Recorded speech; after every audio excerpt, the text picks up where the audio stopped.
قل تعالوا اتلوا ما حرم ربكم عليكم الا تشركوا به شيئا وبالوالدين احسانا ولا تقتلوا اولادكم من املاق نحن نرزقكم واياهم ولا تقربوا الفواحش ما ظهر منها وما بطن ولا تقتلوا النفس التي حرم الله الا بالحق ذلكم وصاكم به لعلكم تعقلون ولا تقربوا مال اليتيم إلا بالتي هي أحسن حتى يبلغ أشده وأوفوا الكيل والميزان بالقسط لا نكلف نفسا إلا وسعها وإذ قلتم فاعدلوا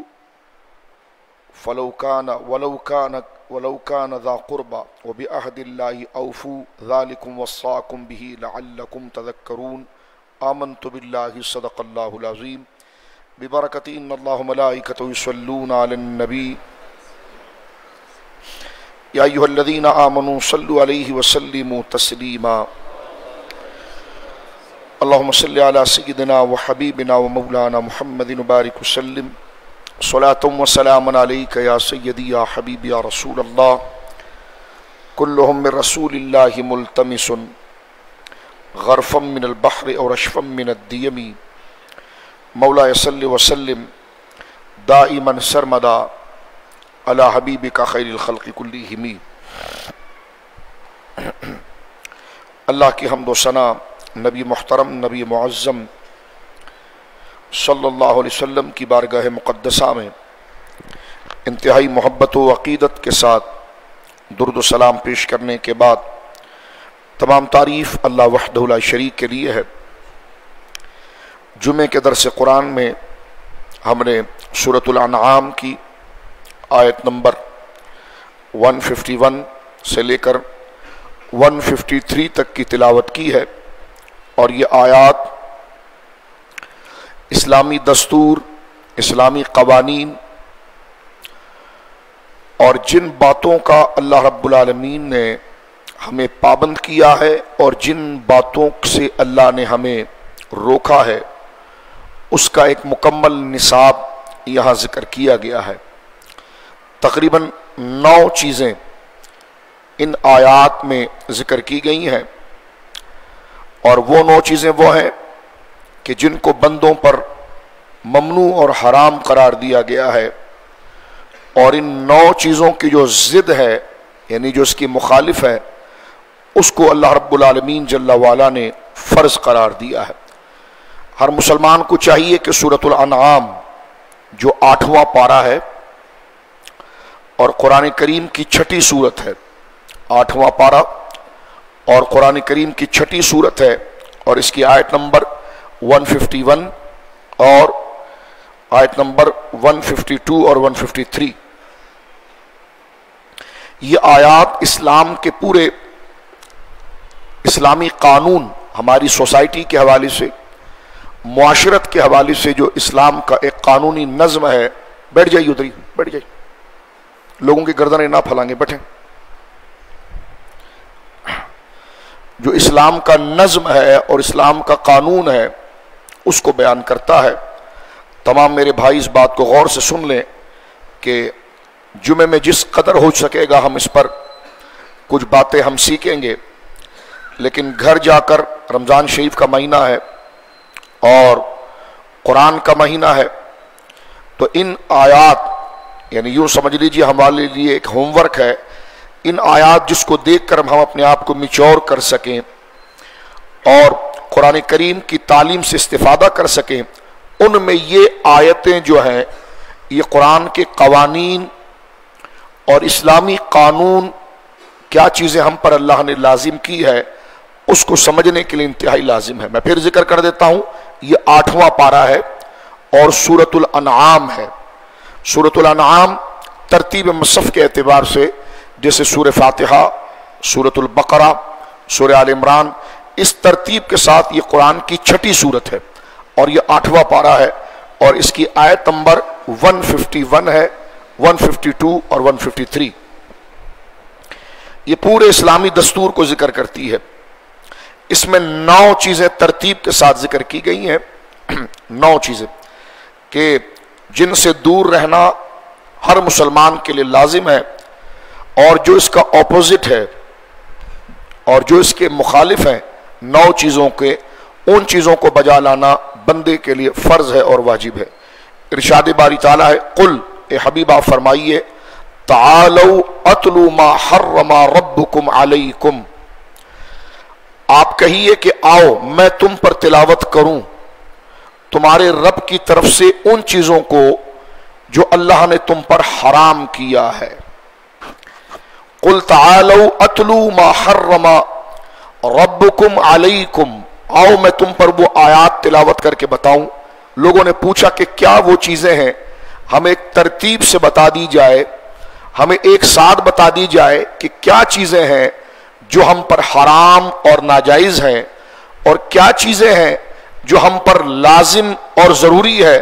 تو اللہ رب العالمین نے یہ آیت اتاری اور فرمایا، قل اے محبوب مصطفیٰ صلی اللہ علیہ وسلم، آپ میرے بندوں کو بتا دیں کہ تعالو، آئیے، اتلو، میں مصطفیٰ تم پر تلاوت کروں، یا اللہ کی جانب سے تلاوت کی جائے، ما حرم ربکم، جو اللہ نے اپنے بندوں کے لیے ممنوع اور حرام قرار دی ہے۔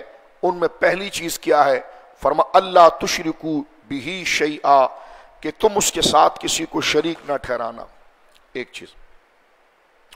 وبالوالدین احسانا، اور والدین کے ساتھ تم نے اچھا سلوک کرنا ہے، یہ فرائض میں سے۔ ولا تقتلوا اولادکم من املاق، اور اپنی اولاد کو رزق کی کمی کی وجہ سے قتل نہ کرنا۔ نحن نرزقکم وإیاہم، ہم تمہیں بھی رزق دیتے ہیں اور ان کو بھی۔ ولا تقربوا الفواحش ما ظہر منها وما بطن، اور بے حیائی کے کاموں کے قریب نہ جانا، خواہ وہ ظاہر ہو جیسے گالی گلوچ، بدکاری، شراب، زنا، یہ پوری اس میں آ گئی۔ وما بطن، اور جو پوشیدہ ہوں جیسے بغض، حسد۔ آگے فرما ولا تقتلوا النفس التي حرم اللہ الا بالحق، اور جس کے قتل کو اللہ نے حرام قرار دیا ہے اس کو ناحق قتل نہ کرنا، یعنی ایک دوسرے کی جان لینا، الا یہ کہ کسی کی سزا اسلامی شرعی عدالت کے تحت اس مجرم کے اوپر سزائے موت اگر آ جائے قصاص کے طور پر، یہ دیگر اور سزائیں ہیں جس کو مجرم کے لیے شریعت مطہرہ نے لازم کیا ہے، وہ قتل جو ہے وہ حق ہے، کیونکہ وہ سزا کے طور پر ہے، وہ حق ہے۔ تو فرمایا ولا تقتلوا النفس التي حرم اللہ الا بالحق، اس کے علاوہ کسی کو قتل کرنا اور اس کی طرف آنا یہ حرام ہے۔ ذالکم وصاکم بہ لعلکم تعقلون، یہی وہ کام ہے جس کا اللہ نے تمہیں پابند حکم دیا ہے تاکہ تم اس بات کو سمجھو۔ یہاں پر آیت نمبر 151 ختم ہوتی ہے، اب 152 شروع ہوتی ہے۔ وَلَا تَقْرُبُوا مَالَ الْيَتِيمَ إِلَّا بِالَّتِي هِيَ أَحْسَنُ حَتَّى يَبْلُغَ أَشُدَّهُ، اور اچھے طریقے کے بغیر یتیم کے مال کے قریب نہ جاؤ، آگے اس کی ذکر کریں گے، حتیٰ کہ وہ اپنی جوانی کو پہنچ جائے وہ یتیم۔ وَأَوْفُوا الْكَيْلَ وَالْمِيزَانَ بِالْقِسْطِ، اور انصاف کے ساتھ پوری پوری ناپ تول کرو۔ لا نکلف نفسا الا وسعها، ہم ہر شخص کو صرف اس کی طاقت کے مطابق حکم دیتے ہیں اور اس حکم کا پابند کرتے ہیں۔ وَإِذَا قُلْتُمْ فَاعْدِلُوا، اور جب تم سے کوئی بات کہو تو انصاف کے ساتھ کہو، اور جو کہ فیصلہ کرو تو انصاف کی طرح کرو۔ جب کوئی بات کرو تو حقائق کی طرف سے کرو، جانبداری کی طرف نہیں آنا، اپنے اور پرائے کی تمیز نہیں کرنا، بلکہ تمہیں یہ حکم ہے کہ وَإِذَا قُلْتُمْ فَاعْدِلُوا، جب تم کوئی بات کہو تو انصاف کے ساتھ کرو۔ وَلَوْ كَانَ ذَا قُرْبَى، خواہ وہ تمہارے قرابت دار ہی کیوں نہ ہو، ان کے خلاف وہ بات کیوں نہ جا رہی ہو۔ معاشرے کی درستگی اور اللہ کے حکم پر یہ ہے کہ جب تمہیں حکم دیا جائے کہ انصاف کی بات کرو تو انصاف کی بات کرو، خواہ وہ تمہارے قرابت دار، تمہارے قریبی ریلیشن رکھنے والے جو لوگ ہیں ان کے خلاف کیوں نہ جا رہی ہو۔